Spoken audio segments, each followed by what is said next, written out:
My name is Joshua Samuel Benithan Wright. I'm 24 now. I have travelled. Some people don't think that has very much legitimacy because I travelled with family.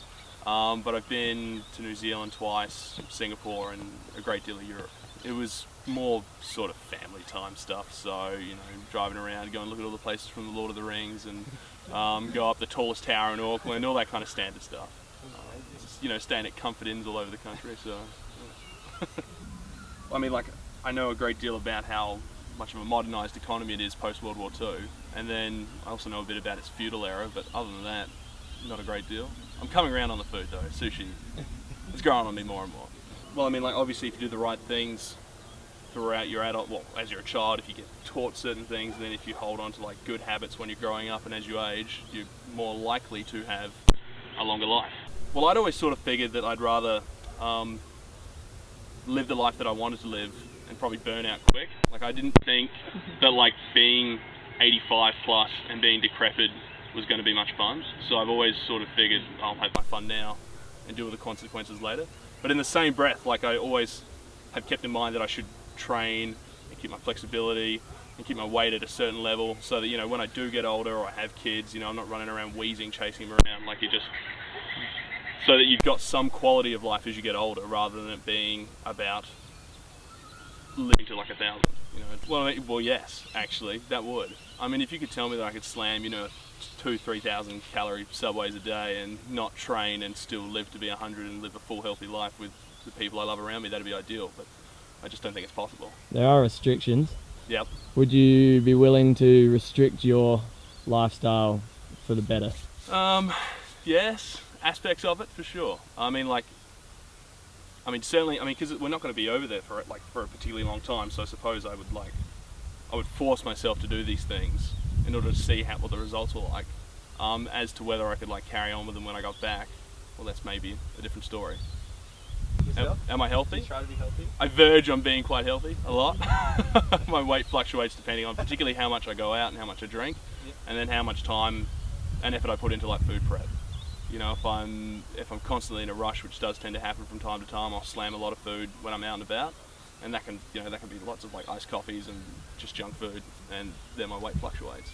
I'm not sure if it's so much taught me about like longevity as it taught me about the mechanics of working out and like training routines and how to stay healthy. But it wasn't as if the goal of that short course was to live over 100. It was really so that I would have the tools to train other people so that they could have fuller lives up until, you know, they died. You know. Did it teach you much about the diet you should be eating? Not really, actually. It glazed over that. Yeah. And I've never spent much time in a kitchen. I don't really know how to cook. I know how to like subsistence cooking is what I call. Like, I know how to cook a few bare minimals to keep me going. But no, the diet side of things I don't know as much about. Yeah. Do you have any health risks that you know about from your family that you'd be willing to talk about? I mean, like, there's a history of cancer on one side and there's a history of diabetes on the other. So I always figured, like, if you can keep the weight, you know, sort of under control, you'll minimize the risks. That doesn't mean that I have to walk around with like 0% body fat or anything like that, but there's not anything too drastic. And to be honest, most of the cancers affected the females. So it's been breast cancer, it's been like ovarian cancer, and it's not, well, they're not really, ovarian cancer is not in the cards for me, so, you know. But actually, now that you mention it, the prostate cancer's just popped up as well, which has only recently happened, so, I mean, I suppose there's always that risk.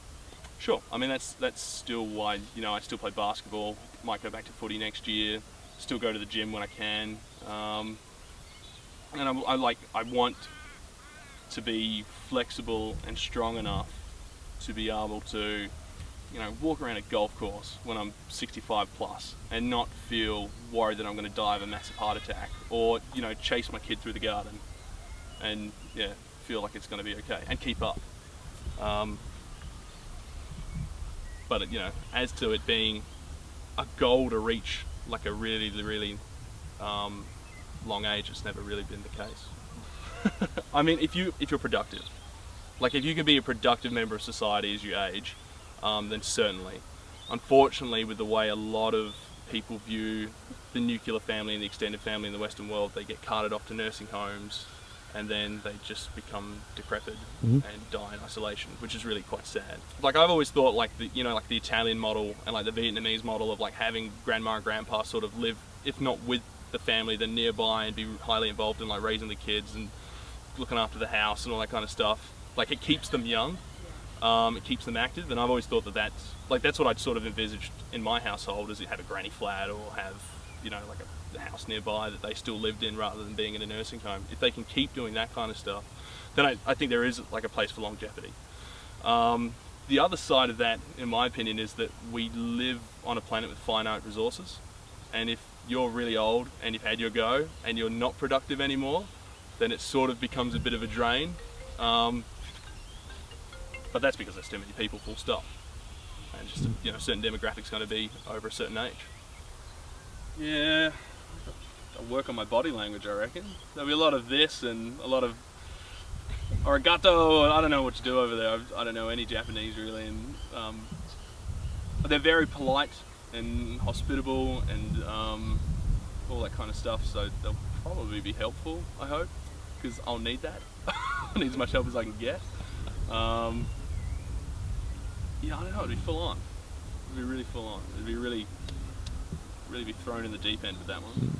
I don't know. Do they use a lot of French terms in Japanese cooking still? Like, do they use saute, or do they got their own word for that? You know, like, are there things that translate? I'm not sure. I don't know how to saute anyway. I just know that that's a thing. Yeah, it's fine. I mean, it's probably not a bad thing to have a bit of a reality check. If they come back and say, like, oh, you're going to need a triple bypass at the age of 28 if you don't change your habits, then I'm going to take what they say on board. But I don't think I'll get anything that drastic. I imagine it'll probably be like, oh, well, this is your weight. This is probably what a healthy weight is. Stop eating saturated fats. Your cholesterol's too high. Yeah, that's why I started yoga. It's not, like, I mean, I've fallen asleep in yoga sessions. I don't sit there and meditate. 2 or 3 times now when they get you on the floor at the end, and it's a death pose, I think they call it, and they're like, let your bones float into the floor, and I'll just fall asleep. Gregorian steps, carved out of the mighty Mount Lofty Ranges by hand. This mound was created by a deluge in '98, washed out 3 suburbs. Now, it's hard to see through the tree line, but over there is Adelaide's CBD. It's got about 1.1 or 1.2 million at the moment, and it's one of the longest geographical cities on the planet, because it ranges from Gawler in the north to Aldinga Beach in the south. I'm not exactly sure how long that is, but it also leads to a whole range of like logistical transport areas. And the reason Adelaide's here, rather than Port Augusta or Port Lincoln where they originally envisaged it would be, is because of the Torrens. So you've got the deep water harbour at Port Adelaide, plus the constant water supply. One of the other key advantages of Adelaide is it's got a lovely coastal strip. All the beaches are really, well, they're easy to access and they're quite nice, all things considered. And you have 2 key wine areas just north and south of the city. This building is owned by the Carrick family from about 1800. What have I done, sweet Jesus, what have I done? Become a thief in the night, become a dog on the run. Have I fallen so far, and is the hour so late that nothing remains but the cries of my hate? Cries in the dark that nobody hears. Here where I stand, the turning of the years. If there's another way to go, I missed it 21 years ago. Oh, 20 long years ago. My life was a war that could never be won. When they gave me a number and they murdered Valjean. When they chained me and left me for dead. Just for stealing a mouthful of bread.